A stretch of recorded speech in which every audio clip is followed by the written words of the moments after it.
সীমান্তে কাঁটাতার ভারতের সঙ্গে আলোচনা হবে কূটনৈতিক চ্যানেলে, বললেন স্বরাষ্ট্রমন্ত্রী। সীমান্তে কাঁটাতারের বেড়া দেওয়া নিয়ে ভারতের কেন্দ্রীয় সরকারের মাধ্যমে কূটনৈতিক চ্যানেলে আলোচনা হবে বলে জানিয়েছেন স্বরাষ্ট্রমন্ত্রী সালাউদ্দিন আহমেদ। তিনি বলেন, আমাদের কনসার্ন নিরাপত্তা এবং যেন পুশ ইন না হয় সে বিষয়ে সতর্ক থাকা। সীমান্ত দিয়ে যেন কোনো ধরনের পুশ ইন না হয় সে বিষয়ে বর্ডার গার্ড বাংলাদেশকে বিজিবিকে সতর্ক থাকার নির্দেশ দেওয়া হয়েছে বলে জানান স্বরাষ্ট্রমন্ত্রী। মঙ্গলবার 12 মে আসন্ন কোরবানি ঈদে আইনশৃঙ্খলা পরিস্থিতি নিয়ে এক সভা শেষে গণমাধ্যমে এসব কথা বলেন স্বরাষ্ট্রমন্ত্রী। পবিত্র ঈদুল আজহার সামনে রেখে সারা দেশে কঠোর নিরাপত্তা ব্যবস্থা নেওয়া হবে বলে জানিয়ে স্বরাষ্ট্রমন্ত্রী বলেন, পশুর হাটে সিসিটিভি সহ পর্যাপ্ত নিরাপত্তার নির্দেশ দেওয়া হয়েছে। কোরবানি পশুবাহী যানবাহনে চাঁদাবাজি রোধে তাৎক্ষণিক ব্যবস্থা নিতে হটলাইনের ব্যবস্থা থাকবে।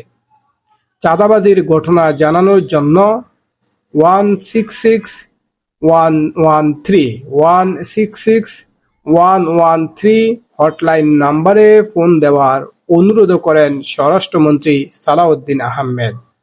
মন্ত্রী জানান, ঈদুল আজহার আগের 7 দিন ও পরের 7 দিন মনিটরিং সেল করা হবে। সেখান থেকে সবকিছু মনিটর করা হবে। পশুর হাট 15টা হবে উত্তর সিটি কর্পোরেশন এলাকায় আর 11টা হবে দক্ষিণ সিটি কর্পোরেশনে। এছাড়া কোরবানির পশুর চামড়া সংরক্ষণে বিনামূল্যে লবণ সরবরাহের জন্য সরকার 20 কোটি টাকা বরাদ্দ করেছে বলেও জানান মন্ত্রী। আমরা ইতিমধ্যেই যে একটা নিউজ পাইছি যে মাদ্রাসা, আমরা জানি পশুর যে চামড়াগুলা আছে এই চামড়াগুলা মাদ্রাসা বা অনেকে কিনে, আর বিশেষ করে মাদ্রাসারই অধিকাংশ ছাত্ররা বা বিভিন্ন মাদ্রাসা প্রতিষ্ঠানগুলা তারা এই চামড়াগুলা কালেক্ট করে থাকে। কিন্তু ইতিমধ্যে গতকালকে নিউজে দেখলাম যে তারা চামড়া নিবে না, সংগ্রহ করবে না এবং সংরক্ষণ করবে না। এটা কারণ হলো, আমরা আজকে কয়েক বছর ধরে দেখে আসছি আসলে এত কষ্ট করে মাদ্রাসার ছাত্ররা চামড়া কালেক্ট করে এবং এগুলা চেঁচিয়ে ভ্যান গাড়ি দিয়ে বা বিভিন্ন কষ্ট করে তারা ওই মাদ্রাসায় পৌঁছানোর পরে এগুলা সংরক্ষণ করে লবণ দিয়ে, কিন্তু লবণের টাকাটা পর্যন্ত উঠে না, এমন অবস্থা হয়েছে।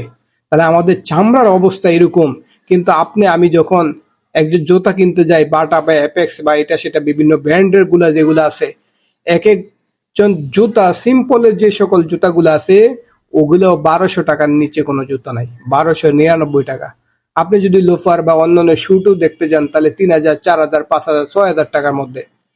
তাহলে দেখেন জুতার দাম এরকম। অথবা অরিজিনাল একটা চামড়ার ব্যাগ যদি কিনতে যান মিনিমাম 5000 টাকা, 6000 টাকা।